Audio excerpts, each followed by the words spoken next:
Hello students, good morning. मैं प्रवेश Sharma. Welcome back to my channel.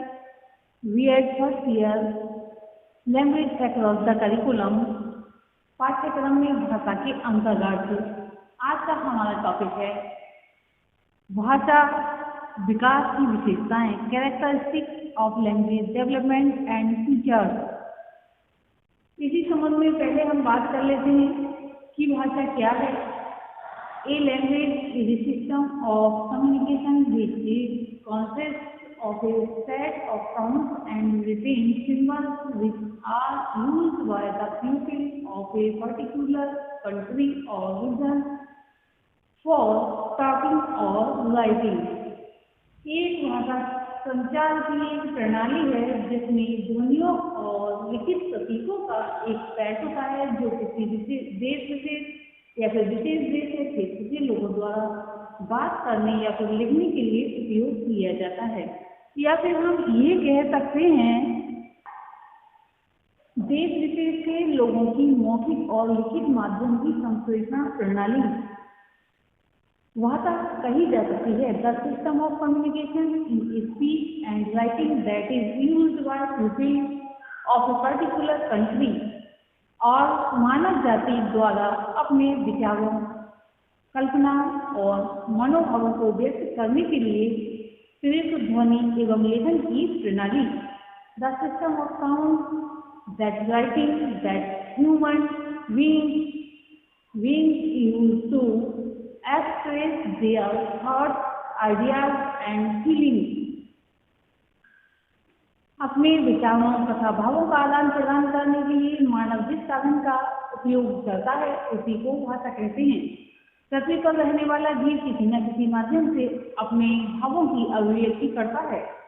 विस्तृत अर्थों में अभिव्यक्ति के प्रत्येक माध्यम को भाषा की संज्ञा दी जा सकती है, जैसे कोयल का कूकना या फिर अन्य पक्षियों का चहचहाना।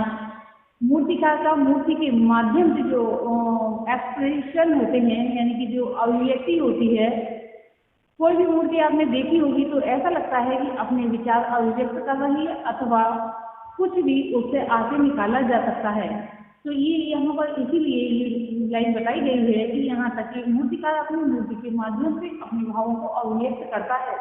मूर्ति बनाता है, उसी के भाव उसमें अभिव्यक्त होने लगते हैं। लेकिन इन सब में आवश्यक नहीं है कि जो वे कहना चाह रहे हैं और सुनने वाला या देखने वाला वही महसूस करे। हो सकता है वह अपने भाव या विचारों के माध्यम से उसको ग्रहण करेगा। ध्वनियाँ यादृच्छिक होती हैं, इसीलिए एक ही प्रकार के विचारों तथा भावों को अभिव्यक्त करने के लिए अलग अलग भाषाओं में अलग अलग ध्वनियाँ प्रयोग की जाती हैं। ध्वनि की भाषा स्थायी रूप में होती है। भाषा से परिवर्तनशील होती है, इसका कोई अंतिम स्वरूप नहीं होता है। मानव संस्कृति तथा सभ्यता के विकास में इसका योगदान रहा है। इसी संबंध में बाबूराम सक्सेना ने लिखा है कि भाषा के तात्पर्य विचारों एवं भावों का व्यक्तिकरण प्रमुख रूप से स्रोत ग्राह्य ध्वनि चिन्हों से प्रमाणित होता है। गौण रूप से दर्शन, संकेत अथवा स्पर्श द्वारा ग्राह्य। अब हम देखेंगे कैरेक्टरिस्टिक्स ऑफ लैंग्वेज डेवलपमेंट। भाषा की कुछ सामान्य विशेषताएं होती हैं जो इस प्रकार की हैं। इसके अंतर्गत पहला पॉइंट आता है भाषा पैतृक संपत्ति नहीं है। कुछ विद्वानों के मतानुसार पिता की भाषा पुत्र को मिलती है, अर्थात जिस प्रकार पैतृक संपत्ति पर पुत्र का अधिकार होता है उसी प्रकार भाषा उसी धरोहर के रूप में मिल जाती है। किंतु ये मत सदैव सत्य नहीं होता है। यदि किसी भारतीय बच्चे का जन्म जिस परिवार में होता है और माता पिता अपने संरक्षण में न रखकर दूसरी भाषा बोलने वाले व्यक्तियों के संरक्षण में उसे दे देते हैं तो उसको वह भाषा नहीं मिल पाती जहाँ पर उसका पालन पोषण होता है, तो वहीं की भाषा उसको मिल जाती है। जैसे मान लीजिए यदि किसी भारतीय बच्चे को जन्म के कुछ ही दिन बाद पालन पोषण के लिए इंग्लैंड भेज दिया जाए तो वह वहाँ पर भारतीय भाषा नहीं बोल सकेगा, वहाँ उसकी मातृभाषा अंग्रेजी होगी। यदि भाषा पैतृक संपत्ति रही होती तो वह बालक भारतीय भाषा ही बोलता। नेक्स्ट पॉइंट में हम देख रहे हैं भाषा परंपरागत है, व्यक्ति उसका अर्जन कर सकता है, उसे उत्पन्न नहीं कर सकता। भाषा परंपरा से चली आ रही है, व्यक्ति परंपरा तथा समाज से उसका अर्जन करता है। एक व्यक्ति उसे उत्पन्न नहीं कर सकता है, किंतु वह उसमें परिवर्तन आदि कर सकता है। यदि भाषा का कोई जनक या जननी है तो वह परंपरा तथा समाज है।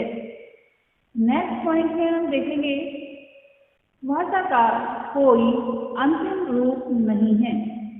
भाषा कभी, या फिर ये कहें कि भाषा कभी भी पूर्ण नहीं होती है, अर्थात ये कभी नहीं कहा जा सकता कि अमुक भाषा है या फिर ये भाषा का अंतिम रूप है। वस्तुतः भाषा से हमारा अभिप्राय जीवित भाषा में होता है। मृत भाषा का अंतिम रूप तो अवश्य अंतिम होता है, किंतु जो जीवित भाषा है, जो बोलचाल में आ रही है, प्रयोग की जा रही है, ये बात नहीं है। भाषा परिवर्तनशील विकास की एक प्रक्रिया है। नेक्स्ट पॉइंट में हम देखेंगे, भाषा संयोगावस्था से वियोगावस्था की ओर जाती है। पहले व्यक्तियों का ये विचार था कि भाषा वियोगावस्था से संयोगावस्था की ओर जाती है। कुछ व्यक्तियों का विचार था कि भाषा दोनों परिस्थितियों से होकर गुजरती है, परंतु अब दोनों ही विचारों में कोई तथ्य नहीं रह गया है। भाषा वस्तुतः संयोगावस्था, जो मिलन की अवस्था होती है, से वियोगावस्था यानी अलग होने की ओर जाती है। वियोग से तात्पर्य है विकसित होना, अलग हो जाना। जैसे मोहना खादती से मोहन खाता है का हो जाना। कहने का तात्पर्य ये है कि मान लीजिए संस्कृत का कोई वाक्य है और उसका हिंदी में जब ट्रांसलेशन करेंगे, अंग्रेजी में ट्रांसलेशन करेंगे तो बिल्कुल ही चेंज हो जाएगा, वियोगावस्था को प्राप्त हो जाएगी। अतः ये कहा जा सकता है कि संस्कृत से हिंदी वियोगावस्था हो गई है। नेक्स्ट पॉइंट में हम देखेंगे, भाषा आध्यात्मिक सामाजिक वस्तु है। भाषा का अर्जन सोसाइटी के टच में रहकर या फिर संपर्क से ही हो सकता है। रियलिटी यही है कि लैंग्वेज का जो जन्म है सोसाइटी में होता है, उसका डेवलपमेंट भी सोसाइटी में ही होता है तथा उसका यूज भी सोसाइटी में ही होता है। क्योंकि कोई भी मनुष्य एक जो है सामाजिक प्राणी है, इसीलिए उसे विचार विनिमय के लिए लैंग्वेज की आवश्यकता पड़ती है। नेक्स्ट पॉइंट में हम देखेंगे, भाषा स्थूलता से सूक्ष्मता और प्रौढ़ता की ओर जाती है। भाषा शुरू में स्थूल होती है, परंतु धीरे धीरे यह सूक्ष्म भावों तथा विचारों के आदान प्रदान के लिए सूक्ष्म तथा अप्रौढ़ से प्रौढ़ हो जाती है। पर ये सभी बातें प्रयोग पर निर्भर करती हैं। वर्तमान समय की हिंदी प्राचीन समय की हिंदी की तुलना में सूक्ष्म तथा प्रौढ़ है, परंतु संस्कृत की तुलना में उसे सूक्ष्म तथा प्रौढ़ नहीं कहा जा सकता, क्योंकि हिंदी अभी तक उन अनेक क्षेत्रों में प्रयुक्त वो विकसित नहीं हुई जिनमें संस्कृत आज से हजारों वर्ष पहले हो चुकी है। नेक्स्ट पॉइंट में हम देखेंगे, भाषा का अर्जन अनुकरण द्वारा होता है। भाषा का अर्जन अनुकरण द्वारा होता है। बच्चे के सामने माँ रोटी को रोटी कहती है, वह उसे सुनता है तथा धीरे धीरे उसे स्वयं कहने का प्रयत्न करता है। वस्तु का अनुकरण मनुष्य का सबसे बड़ा गुण है। हम भाषा को अनुकरण के सहारे ही सीखते हैं।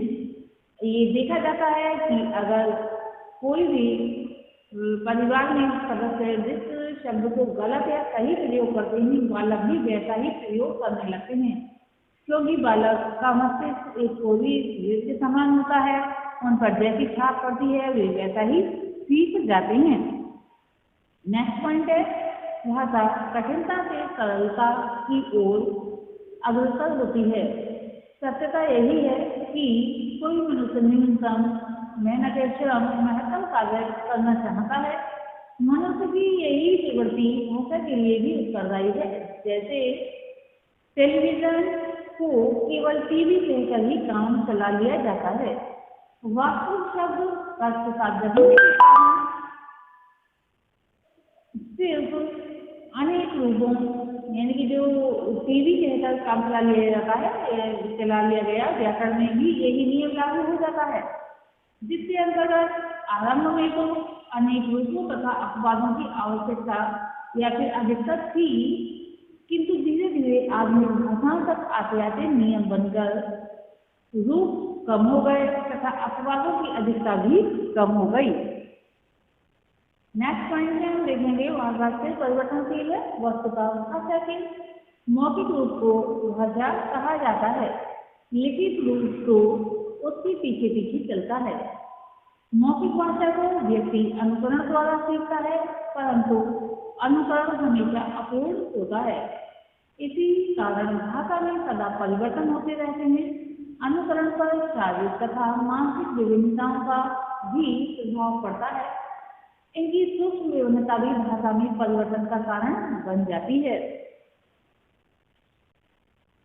आज हमने भाषा विकास की विशेषताएं यानी कि characteristics of language development and features के अंतर्गत कुछ पॉइंट्स देखे, जिनका की संक्षेप में वर्णन कर देते हैं। जिस प्रकार से है, सबसे पहले जो पॉइंट था भाषा पैतृक संपत्ति नहीं है। यहाँ कहने का तात्पर्य यही था कि बालक जिस परिवार में जन्म लेता है, अगर वहाँ पर उसका पालन पोषण नहीं होता है और अन्य भारतीय परिवार में जन्म पालन पोषण होता है, तो वह वहीं की भाषा सीखता है। इसके साथ कह सकते हैं कि भाषा पैतृक संपत्ति नहीं है। दूसरा पॉइंट था भाषा परंपरागत है, व्यक्ति इसका अर्जन कर सकता है, उसे उत्पन्न नहीं कर सकता। नेक्स्ट पॉइंट था भाषा का कोई अंतिम रूप नहीं है, यानी कि भाषा लगातार सतत बहती रहती है, जैसे कि नीर यानी कि वाटर बहता रहता है।